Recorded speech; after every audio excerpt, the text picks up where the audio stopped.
Ma'am काय करताय तुम्ही? हे ना आपल्या एका ताईंची ऑर्डर आहे, ज्यांचं मूनस्टोनचं पेंडंट आहे आणि त्याचबरोबर हा ब्रेसलेट आहे. ही ताईंची ऑर्डर आहे बेळगाव कर्नाटकावरची. तर त्या ताईंचं जे ब्रेसलेट आहे ना त्याला आणि त्याचबरोबर त्यांच्या मुलीसाठी पेंडंट आहे ते आपण हील करतो.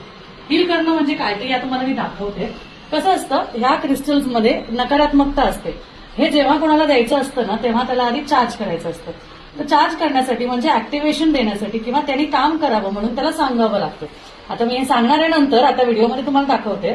त्यानंतर हे सेज असतं, ह्यानी त्याला हे द्यायला लागतं की तू नक्की काय करायचं आहे, तुला काय करण्याची गरज आहे, तुझ्या ब्रेसलेटला तू ज्यांच्याकडे जाणार आहे तू काय त्यांना करणार आहे, तू काय उद्देशाने त्यांच्याकडे जात आहे असं सांगून या ब्रेसलेटला आपल्याला चार्ज करायचं असतं. ठीक आहे. मग त्यात कोणतंही क्रिस्टल असू दे, अगदी माझ्या हातातला धनयोग, 7 चक्रा किंवा फिजिकल हेल्थसाठी, आरोग्यासाठी जे आहे किंवा कोणतंही आहे त्याच्यासाठी त्यांच्या व्यवस्थित त्यांच्या नावाने, त्यांच्या कामासाठी, त्यांच्या कोणत्या गोष्टीसाठी त्याची रेकी केली जाते आणि मग त्यांना ते पाठवलं जातं. अगदी तुम्ही शॉपला आलात तरी तुम्हाला ती जागेवर करून दिली जाते किंवा तुम्ही लांब किंवा बाहेरगावी असाल, जसे या ताईंचं आहे, तर त्यांना त्यांच्या नावाने रेकी करून ठेवली जाते आणि ते त्यांना पाठवली जाते. मग अगदी आपण पूर्ण भारतभरात, भारताच्या बाहेर, पुण्यात, महाराष्ट्रात सगळीकडे पाठवतो.